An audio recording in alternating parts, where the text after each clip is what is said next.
Geometry Unit 5, Lesson 2, Sine and Cosine Ratios.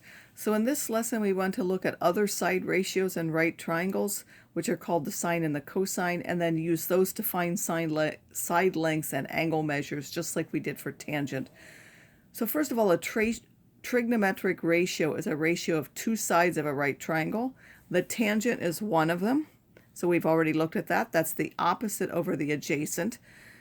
And then the sine is defined to be the opposite over the hypotenuse, and the cosine is defined to be the adjacent over the hypotenuse. Sometimes people like to remember all of those as SOHCAHTOA.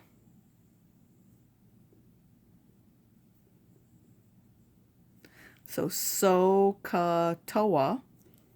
The sine is the opposite over the hypotenuse. The cosine is the adjacent over the hypotenuse. The tangent is the opposite over the adjacent. Again, we really mean the lengths of those sides. And when we put here, this is really the measure of the angle. But when we have just the letter there, we don't put the number. We simply put the letter for the angle. But it's really the measure of the angle that we're putting.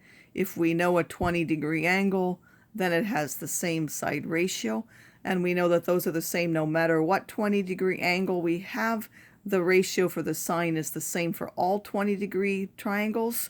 The cosine is the same for all 20-degree triangles or any other acute angle that we might have because of angle-angle similarity.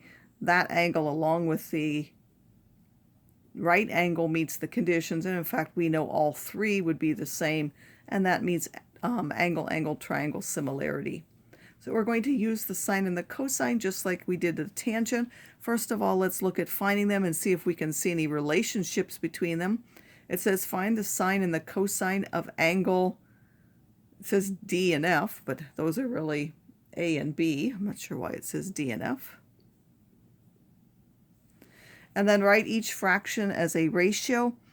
And as a decimal, what do you notice about the values of the sine and the cosine for those two angles? So for A, so if we're talking about angle A, here's angle A. The one that's not part of that angle is the opposite side. So first I'm going to call that the opposite. We'll do A first. The one that is across from the right angle, or the longest side, is the hypotenuse. And then this other side that makes up angle A is the adjacent side. So the sine is the opposite over the hypotenuse, so that's 18 over 30, or if we reduce that and divide those by 6, that gives us 3 over 5. The cosine of A is the adjacent over the hypotenuse, so that's 24 over 30. Again, if we divide by 6, that's 4 over 5. And let me just note that this 3, 4, 5 means that this is similar to a triangle with a 3, a 4, and a 5 here, simply because those are in the same order as these, and those are our numbers that we get when we reduce, meaning whatever angle this is, this would be the same angle. Whatever angle this would be the same angle. So that's because they are similar by that. Now let's look back at what we were doing here. We now want to find the sine for B. Note that for B, this is now angle B, and the side which is opposite it is no longer the one marked for A, so this is now angle B, though made up of those two sides. The opposite side for B is now this one, and the adjacent side is this one. So what will happen to that? The sine of B now is the 24 over the 30, which is 4 over 5. And the cosine of B, which is the adjacent over the hypotenuse, is now 18 over 30, which is 3 over 5. So what is true about those values? We find that the sine of A is the cosine of B, and the cosine of A is the sine of B. And the reason for that is, it says why, that's because the opposite and adjacent sides are switched for A and B. So this will be true for any right triangle. If we pick this angle, the sine will be the cosine of this, and so on. So now we're going to simply state that here. It says the trigonometric ratios of complementary angles. is simply what we said. So if I know one of them, if I have the sine of 20, that's the same as the cosine of 90 minus 20. If I had the cosine of 50, that would be the same as the sine of 90 minus 50 or 40. So it says, of what angle can we find the cosine if we know the sine of 38 is about 6.16? Well, the angle that we can find it for is now the complement of that, 90 minus 38, which is 52 degrees. So that's the angle we can find it for. And the cosine of 52 degrees is the same as the sine of 38 degrees, which is now about 0.616. So we can use one of those to find the other one. They're always related that way. And now again, because we know that they're the same for every triangle with those angles, calculators are programmed to give those constants. If we want the length, we're going to use an angle and one known side to find a missing length. If we have both of the lengths, meaning we have the ratio, then we're going to use the inverse function to find the angle. So it says a 12-foot ramp is installed alongside some steps to provide wheelchair access to a library. The ramp makes an 11-degree angle with the ground round to the nearest tenth. So it says with some steps. So it says the wall. That's the wall of the step. Find the height x of the wall. Or these would be the steps, and that's how high up it reaches, whichever way you want to look at that. So now we want x. We need to know which ratio. We have this angle. That's the only, we could find the other one, but we have this one. We may as well use it. The hypotenuse, so there's the angle L. The one that's not part of that, that's the opposite. The one that's part of it, that's the adjacent. And then the longest side, which is across from the right angle, this is the hypotenuse when we're talking about angle 11. So if I want x, I have to use x in my ratio. I also have to use a known side. You can't use y because it's not known. So I have to use the known side. That means I'm going to use the ratio that involves the opposite and the hypotenuse. That's the sine.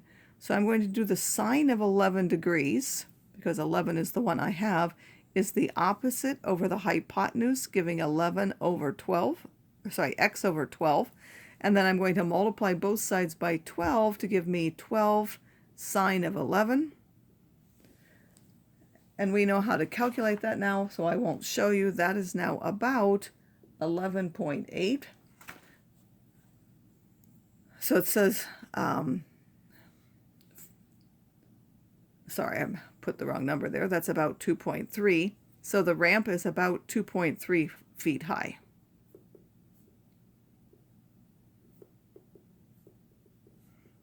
I knew that number was way too high. The ramp's not going to be 11 feet up. That would be way too steep. An 11-foot high ramp for 12 foot, that would be almost a 45-degree angle. No one would be able to get up that. Besides, it says that it's 11. So it says, find the distance y that the ramp extends. Now, we could use the Pythagorean theorem now because we know one side, so we could use that. I'm going to use a trig ratio. The trig ratio now, because I don't want this one, instead I want this, I'm going to use the ratio that it uses the adjacent side. So if I use the cosine of 11, this would now be y over 12. Again, y would now be 12 times the cosine of 11 degrees. And that is the one that's about 11.8. So the distance is about, and you should really write this in words, but it's about 11.8 feet. I'll just put the units there. And finally, as I said, if we want the angles, we're going to use the inverse of a known ratio. So this x will be a known ratio value. And then we're going to find the inverse of that to find the measure. So if I want the measure of angle R, and it says use an inverse trig ratio for each one, so we're going to do that for both angles, and then we'll talk about how else we could have found the second one. So for angle R, there's angle R. Again, here is the angle itself. So those are the adjacent and the hypotenuse. The one that's not part of it, that's the opposite side. And then this is the hypotenuse because it's across from the right angle. We can also see it's the longest side. So this is the hypotenuse.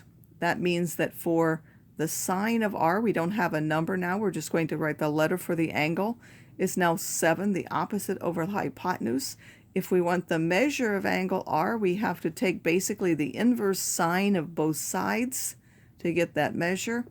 We'll give the inverse sine of 7 divided by 13, and this is about 33.6 degrees, or it says to the 32.6 degrees, or it's to the nearest degree would be 33 degrees. So pay attention to what you're asked for. You might be asked for the nearest tenth, you might be asked for the nearest degree. Here it's asking for the nearest degree.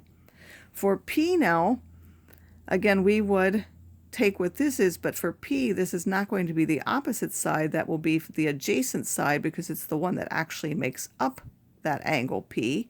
So for P, we would now use the cosine of P. The cosine of P is the adjacent over the hypotenuse, which is 7 over 13. So the measure of angle P will be the inverse cosine of 7 out of 13. Which now we'll just put the nearest degree, that's about 57 degrees. How else could we have found that? Well, once we found the one for r, we could have simply taken 90 minus 33, and that was 57 because we knew it had to be the complement of r.